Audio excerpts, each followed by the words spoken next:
بسم الله الرحمن الرحیم. عباس رضایی هستم و در این ویدیو میخواهم که پروژه دیتا استراکچر را نشان داده و تشریح نمایم. خب پروژه دیتا استراکچر را باز میکنم. اینها هست فایل های پروژه دیتا استراکچر. خب اینها را باز میکنم. خب فایل باز شد. قسمی که شما مشاهده میکنین اینجا ما دارای چندین فایل هستیم. یکی مین فایل هست که بقیه فایل ها اینجا امپورت شده هست و همچنان فایل های دیگر مثل اره، لینک لیست، کیو، استک، تری و گراف. خب این هست فایل اصلی که بقیه فایل ها اینجا امپورت شده و این فایل دارای فانکشن های مختلف هست که همه فایل ها اینجا امپورت شده و هر کدام عملیه خیش را انجام میدهد. خب اینجا تابع های متفاوت ما داریم، یعنی برای هر فایل اینجا ما یک تابع ایجاد کردیم تا اون فایل دیگر اجرا شود. فایل دومی که هست اره هست. اره که هست ابتدا اره را ایجاد میکنیم و بعد تابع های دیگری تعریف میکنیم به خاطر عملیه های اره مانند انزرت، دیلیت، سرچ، دیسپلی و غیره. خب حالا سرچ انواع مختلف داره. مثلا دیگه چی داریم؟ تابع سورت را داریم و سورت هم چند نوعی مختلف هست که اینها کدهایش هست. خب بعد هم بریم استک را بررسی بکنیم. این هست استک. ابتدا استک را ساختیم و بعد توابع های مربوط به عملیه هایش را نیز ایجاد کردیم مانند پاش، پاپ و پیک و همچنان دیسپلی که این هست کدهایش. خب بعدی هم که هست کیو هست. کیو را بررسی میکنیم. کیو نیز همین شکل به شکل استک ایجاد میشه و بعد توابع های اون را تعریف میکنیم تا اینی که عملیه های مربوط به کیو را نیز انجام دهد. خب عملیه بعدی که هست لینک لیست هست. فایل بعدی لینک لیست را ابتدا با استفاده از کلاس ها می سازیم و بعد توابع های داخل کلاس تعریف میکنیم تا اینی که عملیه های مربوط به لینک لیست را انجام دهد. خب این هست کد لینک لیست. کد این یک ذره طولانی هم شده. خب تا اینجا. عملیه بعدی که هست چی هست؟ گراف هست. گراف که هست از نوع نان لینیر دیتا استراکچر هست که این را هم به این شکل با استفاده از کلاس ایجاد میکنیم و بعد تابع های زیاد اینجا تعریف میکنیم تا اینی که عملیه های مربوط به گراف را انجام دهد. خب این هست کد و مشخصاتش. بعدی هم که تری هست. تری را نیز با استفاده از کلاس درست میکنیم و بعد تابع هایش را نیز داخل کلاس ها تعریف کرده و عملیه های مربوط به تری را اجرا میکنیم. اینم هست از کدش. خب برویم حالا پروژکت را رن بکنیم ببینیم که چی میشه. خب رن کردیم. گزینه اول هست what is data structure و گزینه دوم هست type and operation of data structure. خب گزینه اول که هست به نظرم متن تئوریکی هست. حالا میریم گزینه دوم را بررسی میکنیم. گزینه دوم که هست اینجا قسمی که مشاهده میکنید لینیر دیتا استراکچر و نان لینیر دیتا استراکچر آورده شده است. خب ما لینیر دیتا استراکچر را بررسی میکنیم. عدد یک را وارد میکنیم. اینجا اره، استک، کیو و لینک لیست هست. خب ابتدا اره را بررسی میکنیم. اره خب میریم روی عملیه اره یعنی اره اپریشن. بعد میگه یک سایزی برای این نیز مشخص کنیم. خب یک سایز برش مشخص میکنیم. بعد اینجا عملیه های چی داره؟ انزرت داره، دیلیت داره، سرچ داره، سورت داره و دیسپلی. خب انزرت میکنیم. مثلا 3 را انتخاب میکنم 2. بعد دوباره میرم انزرت میکنم این بار 3 را انتخاب میکنم، دوباره انزرت میکنم، مثلا این بار 0 میزنم و یک عدد بزرگتر وارد میکنم، دوباره انزرت میکنم.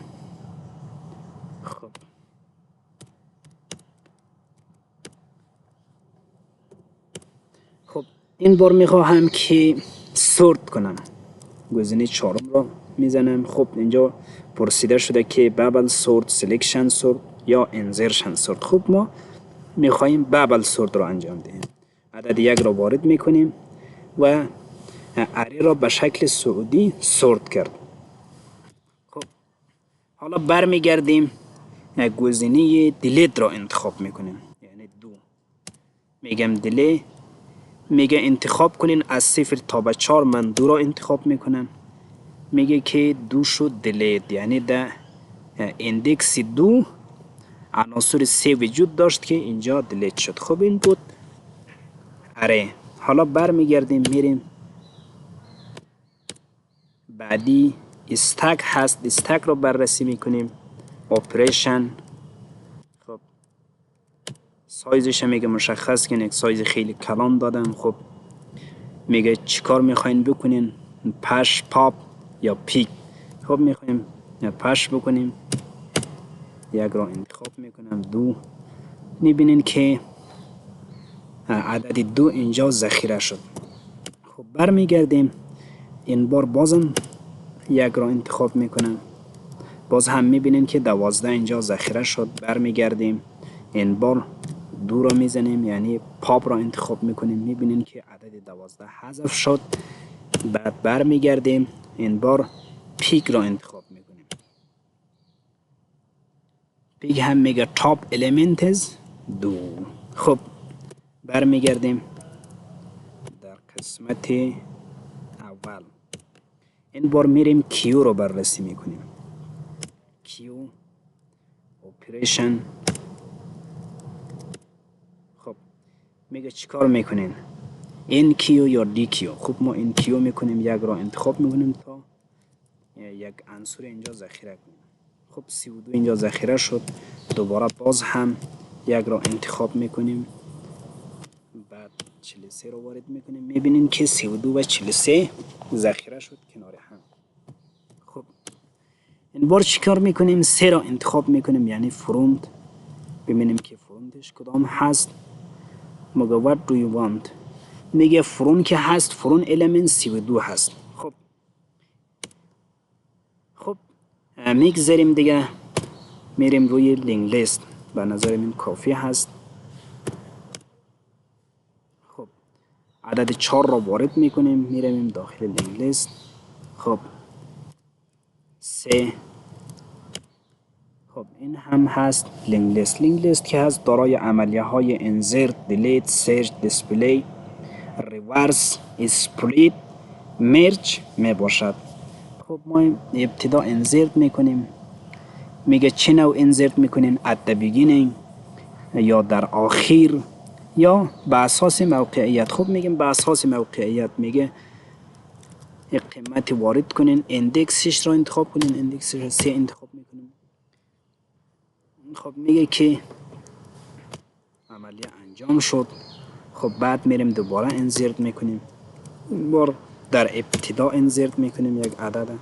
خب قسمی که میبینین این عدد نیز ذخیره شد. خب برمیگردیم، این بار یک عدد دیگر نیز وارد میکنیم.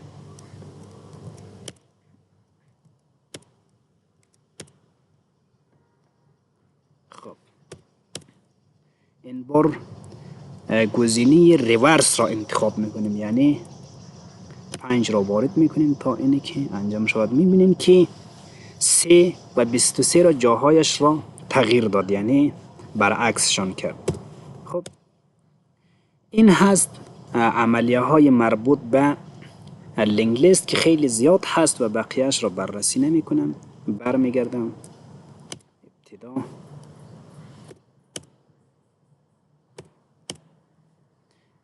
این بار میریم نان لینیر را بررسی میکنیم.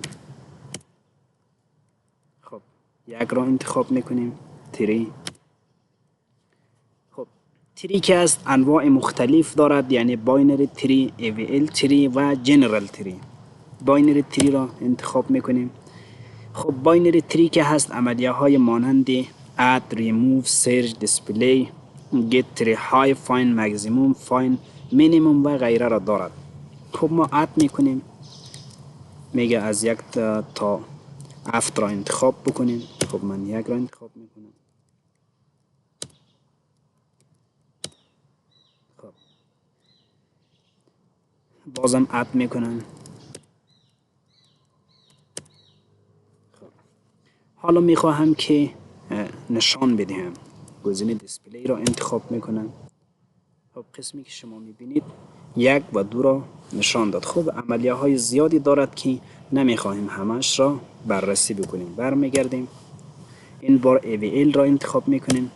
AVL نیز عملیه های مانند insert, delete, search, display و get tree, hide, get balance, factor of root and find maximum را دارد. خب برمیگردیم، گزینه سوم را انتخاب میکنیم، یعنی جنرال تری. جنرال تری نیز این عملیه ها را دارد. خب از تشریحات این صرف نظر میکنیم، میریم برمیگردیم در قسمت گراف. خب این هست گراف. گراف که هست انواع مختلف دارد که اینجا فقط 3 نوعش را آورده هم. یکی دایرکت گراف، ان دایرکت گراف و ویت گراف. خب گزینه یک را انتخاب میکنیم، میبینین که اینجا نوشته شده find, display, add, remove, traverse graph, traverse graph DFS و traverse graph BFS, count vertex, count edges, check if path exist و غیره. خب ما گزینه اد را انتخاب میکنیم، یعنی 3 را. باز هم اد را انتخاب میکنیم.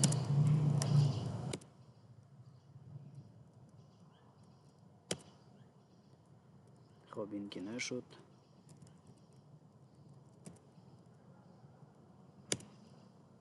خب همین قدر کافی است. حالا میریم دیسپلی را میزنیم که چی میشه. میبینین که به این شکلی گراف را نشان داده است. خب عملیه های زیادی دارد که اگر همه اینها را برویم بررسی بکنیم زمان خیلی زیادی در ویدیو در بر میگیره. برمیگردیم به صفحه قبلی. این بار ان دایرکت گراف را هم بررسی میکنیم. این هست ان دایرکت گراف که این عملیه ها را دارد. خب از این هم صرف نظر میکنیم. برمیگردیم صفحه قبلی، گزینه سوم را انتخاب میکنیم و گزینه سوم که ویتد گراف هست نیز این عملیه ها را دارد. خب برمیگردیم قسمت اول. خب 4 را باید انتخاب بکنم. خب این هم بود از پروژه دیتا استراکچر که اینجا نشان داده شد. خب حالا ویدیو رو استاپ میکنم.